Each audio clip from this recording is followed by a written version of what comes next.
Bismillahirrahmanirrahim. Assalamu alaikum. I am Sehran Leeb and I am going to teach you software testing. So for today the content is about the static programming testing. इससे पहले जो आप unit testing perform कर रहे थे because वो आप programme को एग्जीक्यूट कर रहे थे, तो जब भी प्रोग्राम की एग्जीक्यूशन की बात आएगी और उस एग्जीक्यूशन से आप टेस्टिंग कर रहे होगे तो वो आपके पास डायनामिक प्रोग्रामिंग टेस्टिंग होती है. लेकिन जब आप प्रोग्राम को एग्जीक्यूट नहीं करते, आप प्रोग्राम को विजुअलाइज कर रहे होते हैं, उसके एल्गोरिदम को देख रहे होते हैं या फिर आप उसके डॉक्यूमेंट्स को देख रहे होते हैं, तो ये आपके पास स्टैटिक प्रोग्राम टेस्टिंग है जो विदाउट प्रोग्राम एग्जीक्यूशन होती है. तो आज के हमारे जो कंटेंट है वो स्टैटिक प्रोग्राम टेस्टिंग के ऊपर है, जिसमें आप दो किस्म पढ़ेंगे. एक इसकी प्रोग्राम इंस्पेक्शन है, दूसरी उसकी वॉक थ्रूज है. ठीक है, तो program inspection and walkthroughs they are basically two different types of static program testing जो हम आज इस लेक्चर में कवर करेंगे. So let's begin. Program inspection और वॉक थ्रूज में बहुत सारी चीज़ें ऐसी हैं जो कॉमन है. पहले उनको देख लेते हैं, फिर उनमें बहुत सारी चीज़ें हैं जो डिफरेंट है, उनको हम वन बाय वन देखेंगे. सबसे पहले हम, क्योंकि बहुत सारी चीज़ें कॉमन है, तो हम उनको पहले यहाँ पर इकट्ठा डिस्कस कर लेते हैं कि वॉक थ्रूज और प्रोग्राम इंस्पेक्शन में क्या क्या सिमिलरिटीज. यहाँ पर जो सबसे इम्पोर्टेंट चीज़ है वो क्या है कि इंस्पेक्शन और वॉक थ्रू के अंदर आपने प्रोग्राम को विजुअलाइज करना होता है. उसकी इंस्पेक्शन के लिए आपने प्रोग्राम को विजुअलाइज करना होता है. प्रोग्राम की एग्जीक्यूशन नहीं होती ना प्रोग्राम इंस्पेक्शन में ना वॉक थ्रू में, बिकॉज दोनों जो है वो स्टैटिक प्रोग्राम टेस्टिंग की टाइप्स हैं. प्लस इसमें एक और बात याद रखें कि सिर्फ इसमें टेस्टिंग होती है, डीबगिंग नहीं होती, या हम कोई सोल्यूशन प्रपोज नहीं करते, रादर हम सिर्फ टेस्टिंग परफॉर्म करते हैं ताकि हमें उसमें एरर्स जो है वो विजुअलाइज कर सके, उन एरर्स को हमें एरर्स को फाइंड आउट कर सकें. ठीक है, तो वहाँ एक मीटिंग होती है जहाँ पे आपके तमाम जो पार्टिसिपेंट्स हैं वो एक कॉन्फ्रेंस की तरह बैठते हैं और वहाँ से वो एरर्स फाइंड आउट करते हैं, बिकॉज उनके पास कुछ डॉक्यूमेंट्स होते हैं, कुछ कोड होता है. ये अब डिपेंड करता है कि आप इंस्पेक्शन कर रहे हैं या वॉक थ्रू कर रहे हैं, लेकिन दोनों में तरीकाकार सेम है कि एटलीस्ट उसमें एक से ज़्यादा पार्टिसिपेंट्स हैं, वो उनके मीटिंग ऑफ द माइंड्स की बात है और वो सिर्फ एरर्स फाइंड करते हैं, सोल्यूशन प्रपोज नहीं करते. तो प्रोग्राम इंस्पेक्शन और वॉक थ्रू में ये चीज़ कॉमन है. एक चीज़ होती थी ओल्डर डेस्क चेकिंग प्रोसेस, जिसमें प्रोग्रामर जो है वो खुद जब प्रोग्राम का लिख ले तो उसके बाद वो उसको खुद वर्बली रीड करके उसको चेक करता था टेस्टिंग से पहले कि प्रोग्राम के अंदर कोई मिस्टेक तो नहीं है. जैसे आप फॉर एग्जांपल जब आप प्रोग्राम लिखते हो तो उसको आप देख देख के विजुअलाइज करके चेक करो कि उसमें कोई एरर्स तो नहीं है. बेसिकली ये एक डेस्क चेकिंग प्रोसेस है. इसी को इम्प्रूव करके उन्होंने एक टीम के तहत ये चीज़ बना दी है कि एक फुल टीम डेडिकेट कर दिया for the walk through process और फॉर द इंस्पेक्शन प्रोसेस. दोनों में ये चीज़ कॉमन है कि फुल एक टीम जो है वो टेस्टिंग प्रोसीजर परफॉर्म करती है ताकि स्टैटिक टेस्टिंग परफॉर्म हो सके. ठीक है, तो इस लिहाज से ये बहुत इफेक्टिव भी हो जाती है. उस इफेक्टिव होने की रीज़न क्या है? बिकॉज प्रोग्राम का ऑथर जो है उसके अलावा भी और पर्सन इन्वॉल्व है उसके टेस्टिंग प्रोसीजर में. जब सबसे पहले टेस्टिंग की बात होती है तो वो दो पर्सपेक्टिव में बात होती है. एक होती है प्रोग्रामर पर्सपेक्टिव में, एक होती है टेस्टर पर्सपेक्टिव में, जबकि यूनिट टेस्टिंग में दोनों कवर हो जाते हैं. Now the question is how. What the programmer expects from the program is that the program should work. Programmer हमेशा ये चाहता है उसका प्रोग्राम जो है वो वर्केबल होना चाहिए. अगर हम टेस्टर की बात करें तो टेस्टर भी अगर यही चाहेगा तो फिर उस तरह वो एरर्स फाइंड नहीं कर सकता. उसके माइंड में ये चीज़ होनी चाहिए कि कौन से एरर्स इस प्रोग्राम में लाई करते हैं. देयरफॉर टेस्टर का जो पर्सपेक्टिव होना चाहिए that programme should not work. Programmer इस पर्सपेक्टिव से प्रोग्राम बनाएगा, जबकि टेस्टर एरर्स फाइंड आउट करने के पर्सपेक्टिव से प्रोग्राम को टेस्ट करता है. अब अगर हम यूनिट टेस्टिंग की बात करते हैं तो क्योंकि ये वाइट बॉक्स टेस्टिंग है, प्लस इसमें प्रोग्रामर और साथ में जो टेस्टर है वो एक ही बंदा मोस्ट ऑफ द टाइम हो सकता है, यानी प्रोग्रामर खुद अपनी मिस्टेक्स को फाइंड आउट करे. अब एक ही बंदा जब प्रोग्राम भी लिखेगा और उसको टेस्ट भी करेगा, जो एक्टिविटी वो परफॉर्म कर रहा है उसे उसका पर्सपेक्टिव उसी के लिहाज से चेंज करना पड़ेगा. If he is going to write the program, he is a programmer, so he should write a program in such a way that there should be no errors, there should be no faults, and the program should work, right? अगर यही programmer अब अपने ही programme को test कर रहा है तो अब उसको ये पर्सपेक्टिव छोड़ना पड़ेगा कि programme should work. He should think about that perspective that program should not work and what can be the possible errors, ताकि वो उनको फाइंड आउट करके प्रोग्राम को मजीद इम्प्रूवमेंट की तरफ लेके जा सके. ये आपके प्रोग्रामर और आपके टेस्टर के पर्सपेक्टिव है. यूनिट टेस्टिंग में दोनों एक ही पॉइंट पे मीट कर जाते हैं. So now it says that these methods generally are effective in finding defects from 30 to 70%. यानी ये 30 to 70% इफेक्टिव है ताकि हमारे पास एरर्स फाइंड आउट हो सके. लेकिन इस 30 to 70% का ये मतलब हरगिज नहीं है कि आप 30 to 70% एरर्स फाइंड कर लेते हैं. ठीक है, 30 to 70% मीन्स कि जितने एरर्स आपके by the end find out होते हैं उनमें से 30 to 70% इस हिसाब से ये इफेक्टिव है कि वो एरर्स इन प्रोसेसेस से यानी कि इंस्पेक्शन और वॉक थ्रू से फाइंड आउट हो सकते हैं. अगर हम वॉक थ्रू और इंस्पेक्शन की बात करते हैं तो ये high level design errors catch नहीं कर सकते जो कि हम रिक्वायरमेंट फेज के अंदर हमने मेंशन की होती है. हाई लेवल डिजाइन की डिस्क्रिप्शंस, उनके तहत अगर हम टेस्टिंग करना चाहें तो ऑब्वियसली ये डिटेक्ट नहीं कर सकते.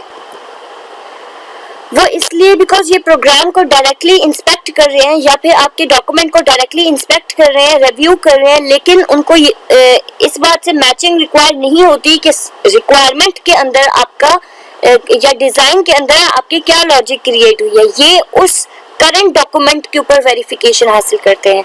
सो that's why we say that program inspection and walkthroughs जो है वो रिक्वायरमेंट एनालिसिस प्रोसेस के लिए इफेक्टिव नहीं हो सकते. वहां पे जो एरर्स आपके डिजाइन फेज के अंदर रिपल कर गए हैं या फिर डिजाइन फेज के एरर कोडिंग के अंदर रिपल कर गए हैं, they are ineffective to find that sort of errors. लेकिन वो हर फेज के ऊपर जो आपके एरर्स हैं वो कैच करने की कैपेबिलिटी रखते हैं. So now प्रोग्राम इंस्पेक्शन और वॉक थ्रू की अपनी इंपॉर्टेंस है, लेकिन इसका ये मतलब हरगिज नहीं है कि कंप्यूटर बेस्ड टेस्टिंग की इंपॉर्टेंस नहीं है. अगर हम प्रोग्राम इंस्पेक्शन यानी और वॉक थ्रू यानी कि स्टैटिक टेस्टिंग को डायनामिक टेस्टिंग के साथ मिला के टेस्टिंग करेंगे तो ये सबसे ज्यादा एफिशिएंट होगा. इसका मतलब है कि कंप्यूटर बेस्ड टेस्टिंग और साथ में इंस्पेक्शन और वॉक थ्रूज की बात की जाए तो they both are complementary, means one needs other, right? So error detection अगर आप करते हैं तो उसमें आपके कंप्यूटर बेस्ड टेस्टिंग और इंस्पेक्शन और वॉक थ्रू दोनों मिला के काम करेंगे तो फिर ज्यादा से ज्यादा एरर्स फाइंड आउट करने के चांसेस हैं. अगर इनमें से कोई एक भी मौजूद नहीं होगा, लेट्स सपोज हम स्टैटिक टेस्टिंग नहीं करते, सिर्फ डायनामिक पे रिलाई करते हैं, या फिर हम डायनामिक टेस्टिंग नहीं करते और सिर्फ स्टैटिक पे रिलाई करते हैं, तो जब एक भी इनमें से किसी एक की कमी भी होगी तो इसका मतलब क्या है कि प्रोग्राम सफर करेगा और वहां आपके पास एरर आने के चांसेस ज्यादा हो जाएंगे. नाउ अगर हम प्रोग्राम इंस्पेक्शन की बात करें in the perspective of verification and validation, so what does they deal for? So what do they deal for? That verification means that it does not involve execution of the code. Static testing में यही होता है कि code की execution नहीं होती, इसलिए उसके अंदर आ जाता है वॉक थ्रू, इंस्पेक्शन, रिव्यूज और बिफोर ये वैलिडेशन परफॉर्म होता है. इसका मतलब है कि most of the static testing आपकी परफॉर्म हो जाती है वेरिफिकेशन में. मींस अगर हम स्टैटिक टेस्टिंग परफॉर्म कर रहे हैं तो ये टाइप है वेरिफिकेशन की, जबकि हम प्रोग्राम को जब एग्जीक्यूट करते हैं डायनामिकली उसको चेक करते हैं कि क्या पॉसिबल एरर्स है, तो प्रोग्राम की execution is basically your validation because you are now checking the execution और functionality of the program while executing the code and by checking the requirements of the code के आपके पास start में क्या objectives थे, क्या logic थी जिसके behind अब ये फंक्शनैलिटी मीट हुई है. सो ये बाय द एंड आप पूरे सिस्टम को चेक कर रहे होते हैं. दैट्स व्हाई और वो भी रिक्वायरमेंट्स के against, that's why it is done after verification and it is called validation. So in this way verification and validation are done and they are mapped to static testing and dynamic testing. अब हम अलग अलग बात करेंगे कि code inspection क्या होती है और वॉक थ्रूज क्या होते हैं. सो कोड इंस्पेक्शन की अगर बात की जाए तो ये एक step by step peer group review है किसी भी प्रोडक्ट का. सॉफ्टवेयर प्रोडक्ट की अगर आप बात करें तो सॉफ्टवेयर प्रोडक्ट का, with each step checked against predetermined criteria, means you have that criteria predetermined और उसके अगेंस्ट आप चेक कर रहे हो हर स्टेप को कि वो किस तरह से बनाया गया, मीन्स हाउ का आंसर आपको यहाँ से मिलता है. A code inspection is a set of procedures and error detection techniques for group code reading. So अगर हम सिंपलर टर्म्स में बात करें तो बेसिकली क्या है कि कोड इंस्पेक्शन एक तरीकाकार है जिसके थ्रू हम एरर्स को डिटेक्ट कर सकते हैं, लेकिन उसमें ग्रुप कोड रीडिंग मस्ट है, यानी कि आप कोड को रीड करते हो and that should be in the form of group.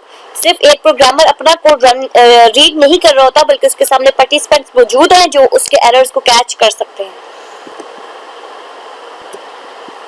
Now let's see कि कोड इंस्पेक्शन टीम के अंदर कौन होता है और उनका क्या तरीकाकार है इंस्पेक्शन करने का. इंस्पेक्शन टीम के अंदर यूजुअली 4-5 लोगों का वो ग्रुप बना देते हैं जो कि यूजुअली 4 पीपल ग्रुप हो सकता है. उनमें से कोई एक बंदा मॉडरेटर का रोल प्ले कर रहा होता है. अब ये मॉडरेटर कौन होता है? मॉडरेटर एक कॉम्पिटेंट प्रोग्रामर होता है जिसकी प्रोग्रामिंग स्किल्स इनहैंस्ड होती है, लेकिन उस वक्त उस प्रोजेक्ट के लिए वो उस प्रोग्राम का ऑथर नहीं होता. ठीक है, he should be that neutral person from that program.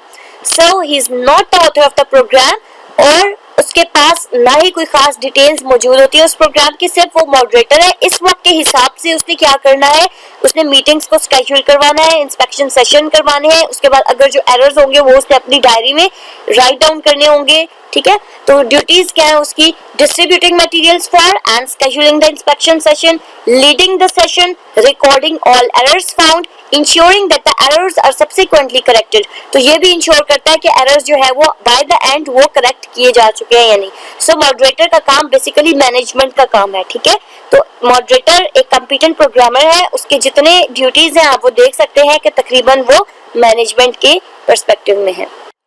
Now the second team member is the programmer. तो आपने देखा कि पहला टीम मेंबर मॉडरेटर था जबकि दूसरा टीम मेंबर उसमें प्रोग्रामर है.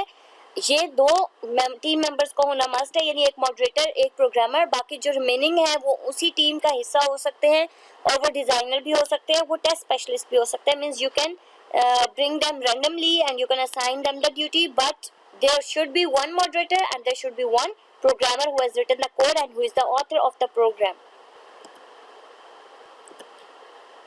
नाउ लेट्स सी कि इंस्पेक्शन सेशन के अंदर कौन सी एक्टिविटीज होती हैं, क्या परफॉर्म होता है उसके अंदर. सो मेनली 2 एक्टिविटीज हैं यहाँ पर. सबसे पहले क्या है, programmer narrates statement by statement the logic of the program. So you can say that algorithm जो है वो एक्सप्लेन करता है उस प्रोग्राम का और verbally and allowed, right. So during the discourse, other participants should raise questions. So in that session basically जो बाकी participants हैं जैसे कि टेस्ट स्पेशलिस्ट हो गया, डिजाइनर हो गए, वो क्वेश्चन से पूछते हैं and they should be pursued to determine whether errors exist. Actually जो बाकी participants हैं उनका इंटरेस्ट इसमें है कि जो प्रोग्रामर एक्सप्लेन करता जा रहा है एंड जो वर्बली अपने प्रोग्राम को रीड करता जा रहा है उसमें कोई एरर तो नहीं है. सो इस पर्सपेक्टिव से वो एज अ टेस्टर उसको देख रहे होते हैं. It is likely that the programmer rather than the other team members will find many of the errors found during this narration. So ऐसा भी होता है कि उसकी नरेशन के अंदर प्रोग्रामर को खुद ही बहुत सारे एरर्स फाइंड आउट होना शुरू हो जाएं, और ये एक अच्छी बात भी है कि प्रोग्रामर अपने एरर से समहाउ यूज्ड टू हो जाता है कि कौन से एरर्स और कहाँ अप्लाई हो सकते हैं. सो एक तरह से ये वाइट बॉक्स टेस्टिंग हो जाती है. Now the program is analyzed with respect to a checklist of historically common programming errors such a checklist. So there is a checklist जो उसमें से अगर कोई errors हैं तो वो highlight कर दिए जाते हैं, और ये भी याद रखें कि ये जो errors होते हैं checklist में मौजूद हैं या जो errors प्रोग्रामर बता रहा है या वो टेस्टिंग टीम बता रही है, मॉडरेटर उसको नोट डाउन करता रहेगा साथ साथ. ठीक है, सो प्रोग्राम को एरर्स के हिसाब से चेक करना, डिटरमिन करना और उस चेकलिस्ट के अगेंस्ट उसका क्राइटेरिया देखना, ये सब जो है वो टेस्टिंग टीम का काम होता है जिसमें प्रोग्रामर्स खुद भी अपने एरर्स फाइंड आउट कर सकता है. सो अगर मैं इसकी एक समरी क्रिएट करूँ तो that is in inspection, one is moderator, one is programmer read his code aloud and there are other team member as well who are determining his code or checking his code.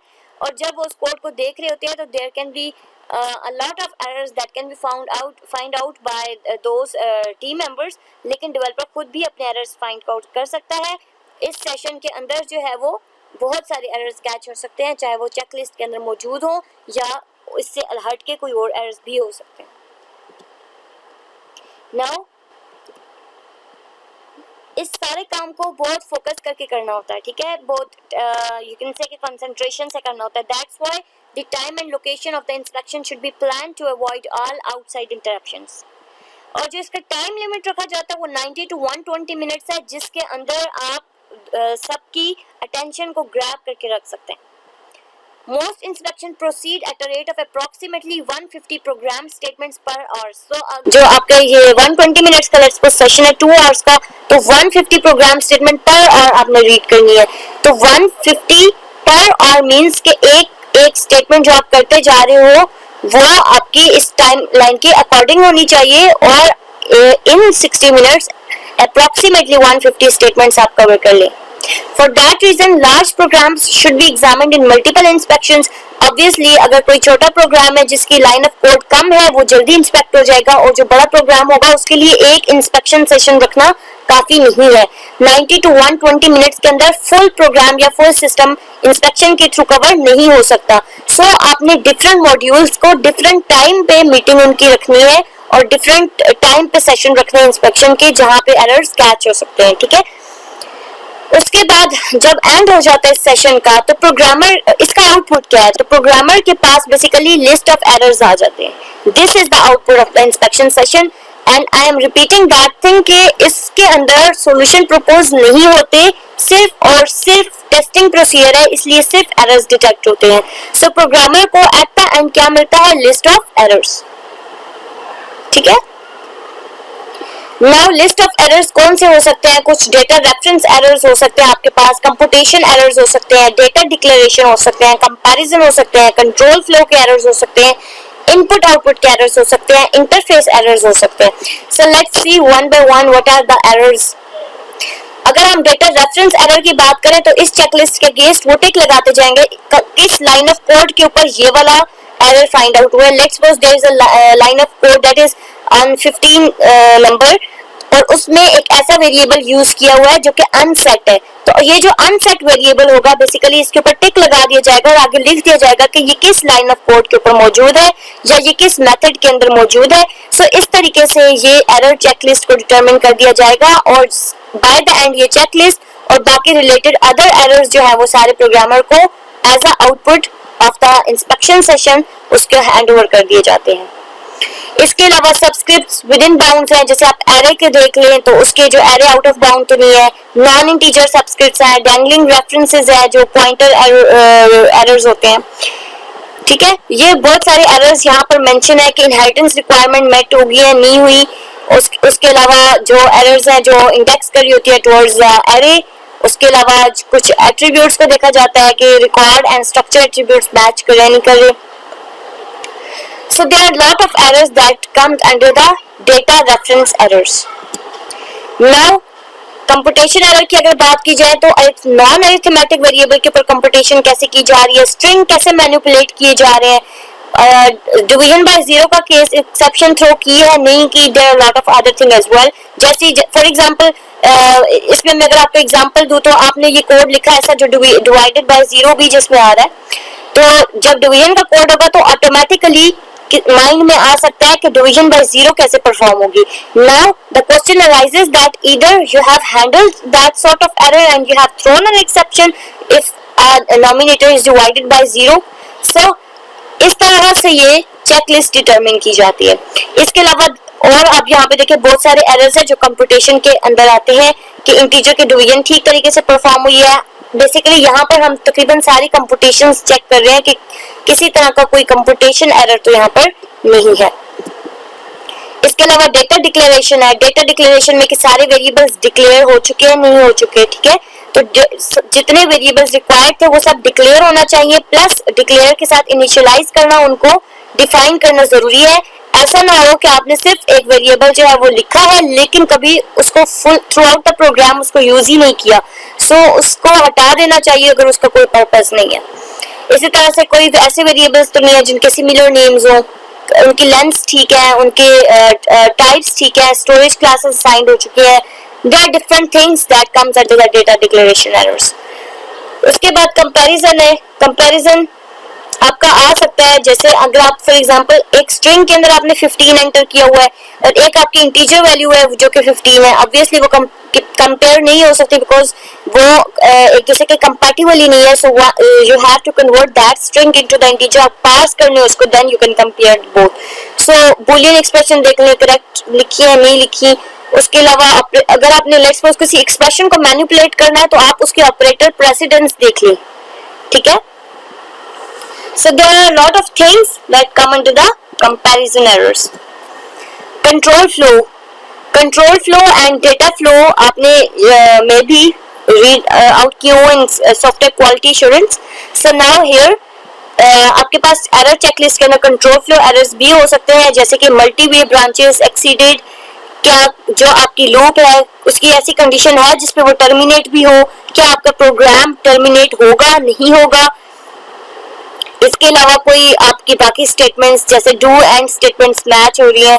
इसके अलावा आपकी कोई जो grammatical errors है, ठीक है, या कोई आउटपुट इंफॉर्मेशन है जिसको ग्रामेटिकली टैकल नहीं किया गया. So there are lot of things that comes under control flow errors. And जितना भी इंस्ट्रक्शन टू इंस्ट्रक्शन जो प्रोग्राम चल रहा है उसका कंट्रोल ठीक जा रहा है या नहीं, इस तरह की जितनी रिलेटेड चीजें हैं सब आपकी कंट्रोल फ्लो के अंदर हैं. इसके अलावा है इनपुट आउटपुट. तो इनपुट आउटपुट में मोस्टली फाइल्स को चेक किया जाता है कि जब आप वैल्यूज भेज रहे हैं तो वो फाइल में स्टोर हो रही है और आप उनसे रीड भी कर सकते हैं या नहीं, ठीक है. So you can write into the file and read that file. और इसमें most of the time error क्या आते हैं कि लेट्स सपोज आपने फाइल ओपन तो किया but you forgot to save that and you have not close that file in a good format. तो आपने लेट्स सपोज क्लोज नहीं किया फाइल, तो फिर ऑब्वियसली ये आपका एक इनपुट आउटपुट एरर के अंडर एक एरर लाई कर सकता है.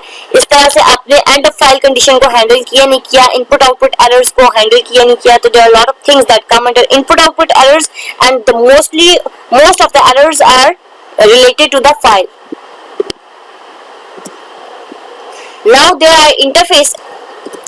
सो इंटरफेस एरर से ये मुराद है कि लेट्स सपोज एक मेथड दूसरे मेथड को वैल्यूज पास कर रहा है, पास बाय वैल्यू होता है, जैसे पास बाय रेफरेंस हो रहा है, तो आप उनके इंटरफेसेस को चेक कर सकते हैं कि उनके पैरामीटर्स ठीक तरह से असाइन हुए हैं, उनका ऑर्डर बिल्कुल ठीक है, ठीक है. तो ये चीजें डिटरमिन करना आपके इंटरफेस के अंदर है. इसी तरह से जब आप एक क्लास को दूसरी क्लास के अंदर कॉल करते हैं तो उसका तरीकाकार ठीक है या नहीं.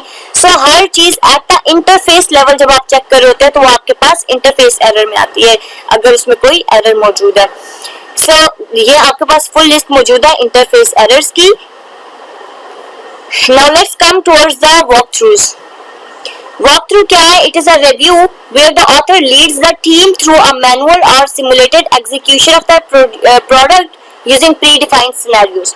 सो आपने देखा कि इंस्पेक्शन के अंदर मीटिंग सेशन हुआ जिसमें प्रोग्रामर ने अपना कोड खुद नरेट किया और वहां पे एरर्स कैच हुए, लेकिन वॉक थ्रू के अंदर ऐसा नहीं है.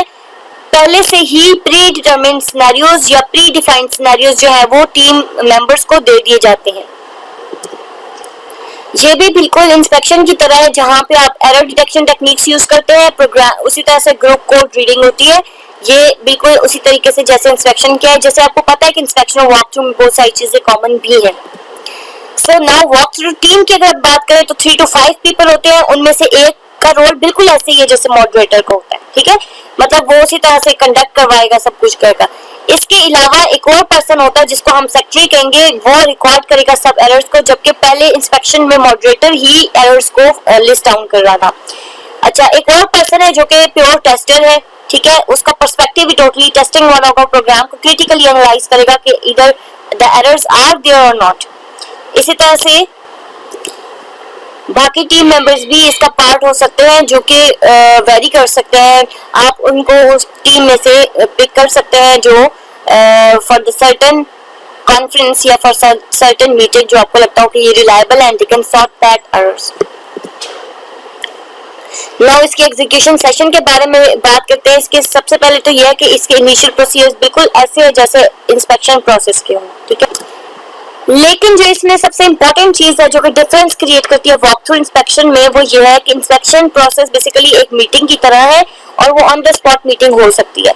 लेकिन वॉक थ्रू के अंदर आपको मटेरियल पहले से प्रोवाइड करना पड़ेगा कुछ दिन पहले एडवांस में अप्लाई करना पड़ेगा, उन पार्टिसिपेंट्स को देना पड़ेगा ताकि वो उससे गो थ्रू होके आए, और वो उनका एक तरह से होम टास्क होंगे या उनको डिफरेंट टास्क असाइन किए जाएंगे कि वो उस कोड से पहले से अपने आप को यूज टू करा के आए. So the procedure in the meeting is different. Rather than simply reading the program or using error checklist, the participants play computer. So basically you can say that वो प्रोग्राम को read नहीं कर रहे या फिर चेकलिस्ट नहीं कर रहे, सिर्फ ये काम नहीं कर रहे होते, बल्कि वो क्या करते हैं, जैसे प्ले कंप्यूटर. सो वो कर क्या रहे होते हैं, कुछ उनके माइंड में इनपुट्स होती है, उन इनपुट्स को वो एल्गोरिदम के अंदर अप्लाई करते हैं और उसका आउटपुट चेक करते हैं कि ये ठीक आ रहा है या नहीं. तो इस तरीके से वो कॉम्प्लेक्स प्रॉब्लम्स के भी इनपुट दे के आउटपुट चेक कर सकते हैं, because now there are lot of people who can meet their minds on a certain issue, right? So the person designated as a tester comes to the meeting armed with a small set of paper test cases. So जो tester होता है उसके पास test cases होते हैं, paper test cases आप कह सकते हैं. तो उसके ऊपर कुछ इनपुट्स होती है जो कि प्रोग्राम या मॉड्यूल के अंदर आप इनपुट करके आउटपुट को चेक कर सकते हैं. During the meeting, each test case is mentally executed.